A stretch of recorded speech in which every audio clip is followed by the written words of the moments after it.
कमरा नंबर 307। रात के 2 बजे एक पत्रकार को होटल के बंगले वाले कमरे में किसी लड़की के रोने की आवाज़ सुनाई दी। लेकिन अजीब बात यह थी कि होटल के मालिक ने कहा था उस मंजिल पर उसके अलावा कोई और ठहरा ही नहीं है। और जब वह उस कमरे के पास पहुंचा तो दरवाजे पर लिखा था कमरा नंबर 307, लेकिन इस होटल में कमरा 307 है ही नहीं। उस रात पहाड़ों में ठंडी हवा चल रही थी। घना कोहरा सड़कों को लगभग ढक चुका था और शहर की लाइटें भी उस धुंध के बीच बहुत धुंधली दिखाई दे रही थीं। आर्यन अपनी कार धीरे धीरे उस सुनसान सड़क पर चला रहा था। वह एक क्राइम पत्रकार था और उसे इस छोटे पहाड़ी शहर में एक पुरानी घटना की रिपोर्टिंग के लिए भेजा गया था। लेकिन रास्ते में देर हो जाने की वजह से उसे रात वहीं गुजारनी पड़ी। शहर में बहुत कम होटल थे और जो खुले थे वे भी लगभग खाली हो चुके थे। तभी उसे सड़क के किनारे एक पुराना सा बोर्ड दिखाई दिया जिस पर लिखा था होटल शांति निवास। होटल बाहर से बहुत पुराना और थोड़ा डरावना लग रहा था, लेकिन उस समय उसके पास कोई और दूसरा विकल्प भी नहीं था। आर्यन ने कार पार्क करी और धीरे धीरे होटल के अंदर चला गया। रिसेप्शन पर एक बूढ़ा आदमी बैठा था जिसकी आंखें बहुत गहरी और अजीब सी लग रही थीं। उसने सिर उठाकर आर्यन को देखा और धीमी आवाज़ में पूछा, कमरा चाहिए? आर्यन ने हाँ में हाँ सर मिलाया। बूढ़े आदमी ने रजिस्टर उसकी तरफ बढ़ा दिया। जब आर्यन अपना नाम लिख रहा था तभी उसने देखा कि रजिस्टर के पिछले कई पन्नों पर बहुत कम नाम लिखे थे, जैसे वहाँ बहुत कम लोग आते हों। बूढ़े आदमी ने चाबी निकालते हुए कहा, तीसरी मंजिल, कमरा नंबर 306। फिर वह कुछ पल के लिए रुका और धीरे से बोला, रात को अगर कोई आवाज़ सुनो तो दरवाज़ा मत खोलना। आर्यन थोड़ा हैरान हुआ। उसने मुस्कुराते हुए पूछा, क्यों? बूढ़े आदमी ने उसकी तरफ देखा लेकिन कुछ बोला नहीं, बस चाबी उसके हाथ में रख दी। उस अजीब सी खामोशी ने आर्यन के मन में हल्की बेचैनी पैदा कर दी, लेकिन उसने सोचा शायद बूढ़ा आदमी मजाक कर रहा होगा। तीसरी मंजिल पर पहुंचते ही उसे लगा कि यह जगह बाकी होटल से अलग है। वहाँ की लाइटें बहुत हल्की थीं और गलियारे में अजीब सी ठंडक थी। दीवारें का पेंट पुराना हो चुका था और वह उखड़ा हुआ भी था। वह धीरे धीरे चलते हुए अपने कमरे की तरफ बढ़ रहा था कि तभी उसकी नज़र एक दरवाजे पर पड़ी।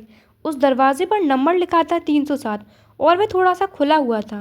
अंदर से हल्की पीली रोशनी बाहर आ रही थी। आर्यन रुक गया। उसे याद आया कि बूढ़े आदमी ने कहा था कि इस मंजिल पर सिर्फ उसका ही कमरा है। उसने धीरे से उस दरवाजे की तरफ देखा। अंदर पूरा कमरा साफ दिखाई नहीं दे रहा था, लेकिन ऐसा लग रहा था जैसे अंदर कोई खड़ा हो या शायद उसकी परछाई दीवार पर पड़ रही थी। आर्यन का दिल थोड़ा तेज धड़कने लगा। उसने सोचा कि शायद कोई और मेहमान होगा, रिसेप्शन वाले ने गलत कह दिया होगा। वह आगे बढ़ा और अपना कमरे 306 में चला गया। कमरा अंदर से ठीक ठाक था, लेकिन उसमें भी एक अजीब सी ठंडक थी। उसने बैग रखा और खिड़की के पास जाकर बाहर देखने लगा। बाहर घना कोहरा था और सड़क लगभग खाली थी। अचानक उसे लगा कि कोई उसे देख रहा हो। उसने पीछे मुड़कर कमरे को देखा, लेकिन वहाँ कोई नहीं था। वह खुद ही हंस पड़ा और बोला, लगता है थकान ज़्यादा हो गई है। करीब 2 घंटे बाद रात के लगभग 2 बजे अचानक उसकी नींद खुल गई। पहले तो उसे समझ नहीं आया कि वह क्यों जाग गया। फिर उसे एक आवाज़ सुनाई दी, किसी के धीरे धीरे रोने की आवाज़। वह आवाज़ बहुत साफ थी और ऐसा लग रहा था जैसे बिल्कुल पास के कमरे से आ रही हो। आर्यन ने ध्यान से सुना। आवाज़ सच में कमरा 307 की दिशा से आ रही थी। उसका दिल ज़ोर ज़ोर से धड़कने लगा। उसने याद किया कि रिसेप्शन वाले ने क्या कहा था, रात को अगर कोई आवाज़ सुनो तो दरवाज़ा मत खोलना। लेकिन पत्रकार होने के कारण उसकी जिज्ञासा डर से ज़्यादा मजबूत थी। वह धीरे धीरे बिस्तर से उठा और कमरे का दरवाज़ा खोला।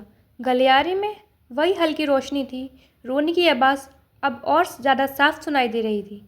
वह धीरे धीरे कमरा 307 की तरफ बढ़ा। जैसे जैसे वह पास पहुंच रहा था उसकी धड़कन तेज़ होती जा रही थी। दरवाज़ा अभी भी आधा खुला था। उसने हाथ बढ़ाकर दरवाजे को थोड़ा और खोला। कमरे के अंदर अजीब सन्नाटा था। वहाँ कोई नहीं था, लेकिन कमरे के बीचों बीच फर्श पर कुछ ऐसा था जिसे देखकर आर्यन का खून जम गया। फर्श पर गहरे लाल रंग के धब्बे थे, जैसे कभी वहाँ बहुत खून बहा हो। दीवार पर किसी ने उंगलियों से कुछ लिखा हुआ था। आर्यन धीरे धीरे आगे बढ़ा और उस लिखावट को पढ़ने की कोशिश करने लगा। दीवार पर लिखा था, 17 जुलाई, मुझे न्याय चाहिए।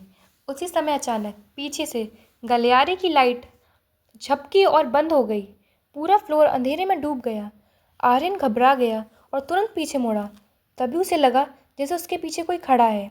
उसने तेजी से मोबाइल की टॉर्च ऑन की और पीछे रोशनी डाली, लेकिन वहाँ कोई नहीं था।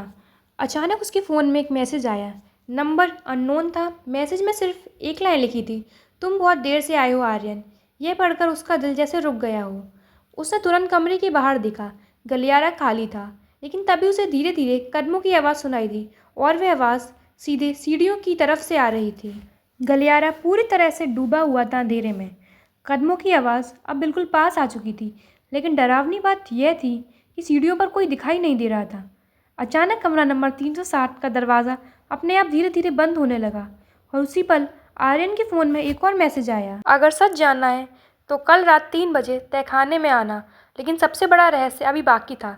उस मैसेज के नीचे जो लोकेशन लिखी थी वह उसी कमरे की थी जो इस होटल में मौजूद ही नहीं था, कमरा नंबर 307। आगे क्या हुआ, अगर आपको यह जानना है तो चैनल को सब्सक्राइब करें। मिलते हैं कमरा नंबर 307 पार्ट 2 में।